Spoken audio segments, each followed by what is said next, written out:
Salut et bienvenue sur ma chaîne.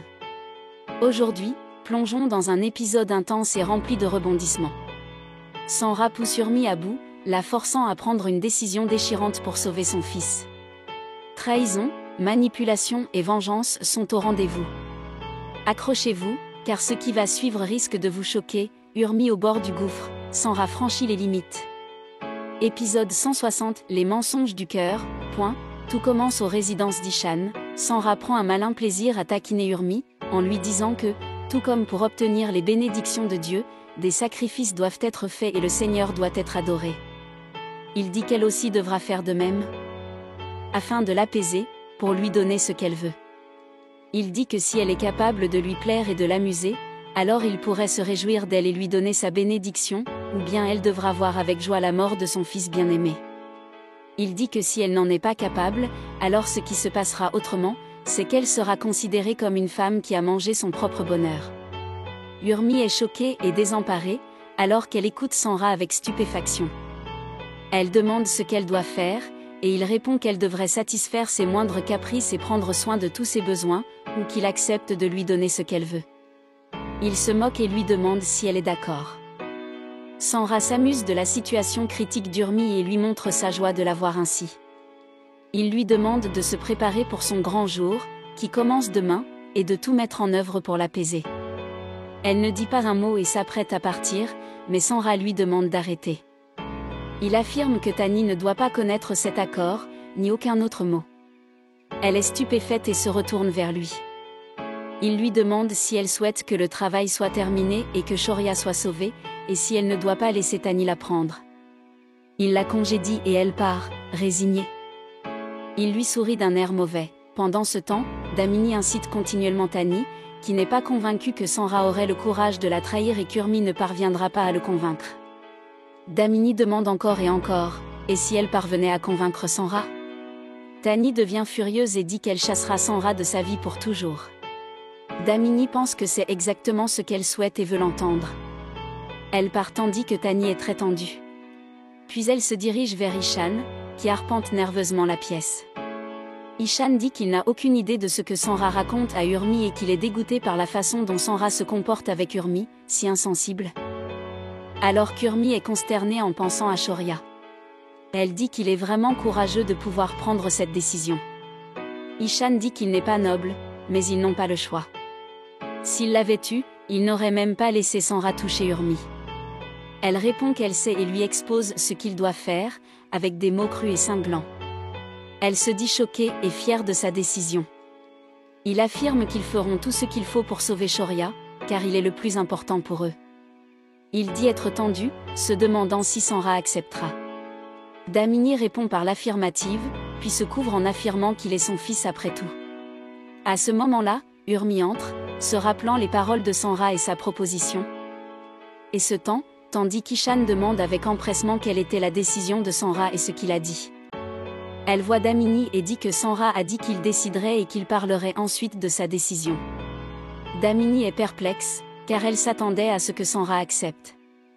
Damini, furieuse, quitte la pièce. Elle confronte alors Sanra et lui demande pourquoi il a nié. Il répond qu'il n'a rien fait. Elle lui en demande la raison. Il apprécie, affirmant faire ce qu'elle veut. Il la trouve égoïste et lui dit qu'il ne peut pas laisser Urmi partir si facilement, ajoutant qu'il en profitera pleinement. Il est ravi de la façon dont Urmi sera désormais à son service. Damini affirme que Sanra est à juste titre opportuniste, comme Urmi le lui reproche, affirmant qu'elle le félicite. Lui aussi affirme qu'elle est bel et bien égoïste. Elle lui adresse un sourire narquois, pensant qu'il se réjouit de la maladie de son fils, car lorsqu'il découvrira qu'il ruine son propre bonheur, elle verra sa réaction. Pendant ce temps, Ishan est terriblement inquiet de savoir ce que Sanra a dit à Urmi. Urmi est alors invité à donner des détails. Il est dégoûté par la position de Sanra, qui lui demande comment un père a pu agir ainsi. Il assure à Urmi qu'ils traverseront cette période difficile ensemble et sauveront Shoria et avanceront à nouveau. Elle le serre dans ses bras. Le lendemain matin, à la table du petit déjeuner, Ishan arrive et demande son café à Urmi. Urmi apporte le café d'Ishan. Sanra dit intentionnellement qu'il a envie de faire du café tout de suite. Damini lui demande de finir son petit déjeuner, puis la servante le fera. Mais Urmi le sert à la place d'Ishan. Sandhya fait remarquer qu'elle donne le café qui revient à Ishan à Sanra. Ishan lui demande cependant de ne pas s'en soucier, car il est pressé.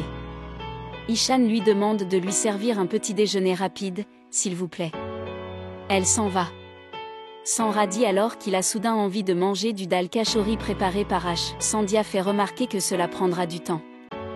Damini lui demande de donner d'abord à Isha, puis à Sanra, ce dernier la raille en disant qu'elle peut certainement le faire. Urmi est tendu. Ishan lui demande de s'occuper de Sanra, car il doit prendre des plats à emporter, puis lui demande de ne pas s'en soucier. Elle s'excuse, tandis qu'il lui demande de ne pas s'inquiéter pour lui. Urmi est frustrée par Sanra mais ne se présente pas. Plus tard, tous continuent de louer la cuisine d'Urmi tandis qu'elle prépare ce que Sanra désirait. Tani descend et Sandhya a une idée, elle lui demande de venir goûter le kachori qu'Urmi lui a préparé. Tani est furieuse et en colère, tandis qu'Urmi se tient là, tendue. Sandhya s'en va, tandis que Tani arrive furieuse et demande à Sanra comment il peut déguster cela si facilement et si agréablement. Il est stupéfait et dit qu'il ignorait totalement qu'Urmi avait préparé cela, et que s'il l'avait su, il n'y aurait même pas goûté. Urmi est dégoûtée lorsqu'elle le regarde avec sa mascarade. Il dit qu'Urmi fait tout pour plaire à Sanra, puis jette les assiettes et emmène Sanra, affirmant que cette femme sans caractère est prête à tout pour coucher avec lui. Ils partent, tandis qu'Urmi est tendue. Elle prend alors un air courageux et s'adresse à Shorya avec une grande joie, elle lui a préparé sa soupe préférée. Après l'avoir bu, il prendra ses médicaments et dormira. Il lui demande s'il peut poser une question. Elle s'exécute. Shorya demande à Urmi s'il va mourir. Elle est choquée d'entendre cela et lui demande pourquoi il dit cela, car rien ne lui arrivera. Il lui demande de lui dire la vérité et s'il va mourir. Elle le serre dans ses bras et lui dit que rien ne lui arrivera, car il est juste un peu malade, et lui demande de ne pas penser à tout cela. Elle demande qui a raconté tout cela. Il répond avec hésitation que Sanra est venue et a raconté cela. Elle est perplexe et furieuse, Ishan descend, épuisé, et Damini lui demande s'il a pris son petit déjeuner. Il obtempère, puis découvre Urmi arpentant le couloir avec colère. Il se demande si Urmi lui crie dessus, puis se précipite sur le toit pour le rejoindre. Lorsqu'elle trouve Sanra, elle le gifle violemment, lui coupant le souffle. Ishan et Damini sont surpris. Sanra est sous le choc, Urmi gifle Sanra, à la grande surprise de tous, lui demandant comment il ose révéler à Shorya sa maladie. Elle demande à quel point il peut être insensible et commence à lui exprimer son extrême frustration. Ishan essaie de l'arrêter, essayant de lui faire comprendre qu'ils doivent contrôler leurs émotions, afin de ne pas inciter la colère de Sanra. Finalement, il fait signe à Damini d'emmener Urmi, et elle part, folle de rage, essayant toujours de frapper Sanra. Après leur départ, Sanra commence à fulminer de colère, et Ishan va immédiatement l'apaiser. Il lui dit poliment qu'il devrait comprendre à quel point il est sensible pour une femme, de supporter cela en tant que mère, que son fils unique est en train de mourir. Il demande à Sanra d'être un peu prudent et sensible, et de ne pas déranger Shorya, car il est déjà très malade. Il demande de ne pas le prendre autrement contre Urmi. Ishan tente de sauver la situation, demandant à Sanra de ne pas blesser Urmi et Shorya, car il traverse déjà une période difficile, et il peut évacuer sa frustration vers lui plutôt que de la diriger vers Urmi. Sanra lance un regard furieux. Ishan, impuissant, lui dit qu'il espère oublier ce qui vient de se passer et ne pas laisser cela influencer négativement sa décision de sauver Shorya ou tout autre détail associé. Sanra lui adresse un sourire narquois. Sanra sort en trombe, tandis qu'Ishan est tendu. Pendant ce temps, dans la pièce, Damini demande à Urmi de comprendre que Sanra est leur seul espoir.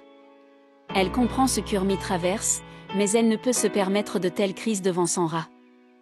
Urmi tente de souligner l'insensibilité de Sanra, et Damini répond qu'elle le sait, mais qu'Urmi n'a d'autre choix que de tout supporter pour le bien de Shorya. Juste à ce moment-là, Ishan entre et conseille à son tour à Urmi de contrôler ses émotions, car tout manque de respect de sa part pourrait leur coûter la vie de Shorya, ce qui est primordial pour eux. Urmi essaie de se calmer et de comprendre. Sanra, furieux, annonce à Damini, qui vient le voir, qu'il n'épargnera pas Urmi pour cette gifle. Il lui répond qu'il se fiche que Shoria soit vivant ou mort. Et qu'elle comprendra désormais les véritables implications de sa colère. Il refuse d'accéder à la demande d'Urmi. Elle pense que s'il ne se plie pas à ses souhaits, son plan tombera à l'eau.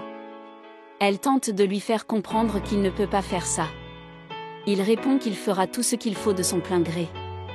Elle affirme que leur plan échouera.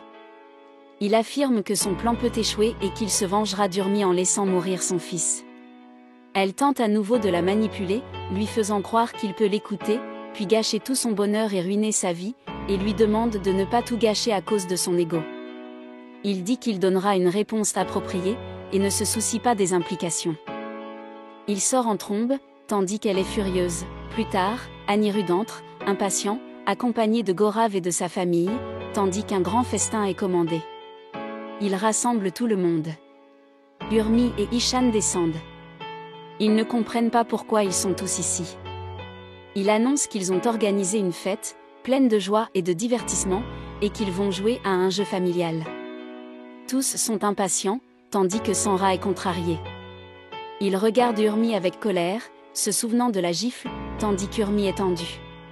Tani demande ce qui se passe, et il ment en parlant d'un mal de tête. Il laisse entendre indirectement qu'un gros mal de tête a disparu, que des problèmes les tracassent et que tout est fini. Urmi comprend son message et est tendue. Tani va organiser la fête, tandis qu'Urmi est tendue par la réponse de Sanra. Pendant ce temps, Sandhya demande à Alok ce qui se passe, et il répond que cela a été fait pour remonter le moral de Shoria et de la famille. Ils commencent tous par le jeu, une sorte de défi que seul Shoria peut lancer à celui qui est sur place. Le jeu commence par la distribution des oreillers. Finalement, il se termine sur Asha, et tous l'a eu. Elle demande à Shoria, et il lui demande de demander Gaurav en mariage de manière romantique. Tous sont joyeux, tandis que Gaurav est gêné, mais Asha est excitée. Elle se met à le faire, tandis qu'Urmi sourit. Sanra la regarde avec colère, et elle se tend. Puis le jeu s'arrête sur Sandhya, et Alok lui demande d'être encore plus torturée, et Shoria lui demande de chanter. Elle prend le devant de la scène et commence, au grand désespoir de tous. Puis c'est au tour d'Ishan, et Shoria lui demande de danser avec Urmi. Elle voit la colère de Sanra et demande à Shoria de changer.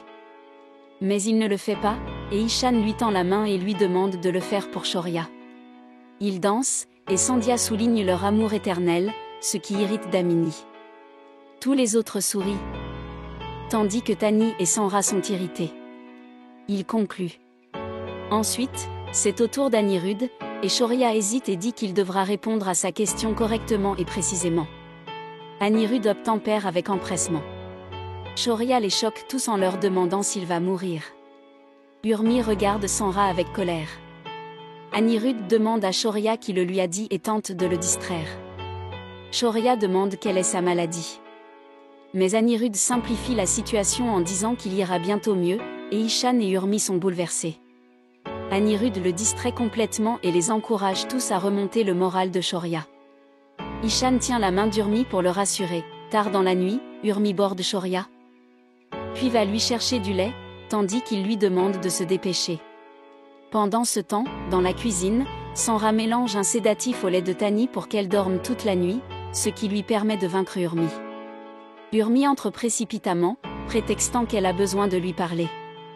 Urmi confronte Sanra. Elle s'excuse. Il lui demande si elle souhaite des excuses. Elle obtempère en silence. Il la réprimande et lui dit qu'il ne la laissera pas faire, répétant sans cesse la même chose. Il dit qu'ils parleront désormais, seulement à minuit, sur la terrasse. Elle est saisie d'une peur glaciale quant à ce qu'il manigance. Urmi est sous le choc. Sanra part en lui demandant de venir sur la terrasse. Il s'en va. L'écran se fige sur le visage tendu d'Urmi, et voilà comment se termine cet épisode bouleversant. Que pensez-vous du plan machiavélique de Sanra? Urmi arrivera-t-elle à sauver Shoria? Dites-moi tout en commentaire. Si vous avez aimé, likez la vidéo, abonnez-vous pour ne rien manquer et partagez avec vos amis. Votre soutien est précieux, merci infiniment et à très bientôt pour la suite.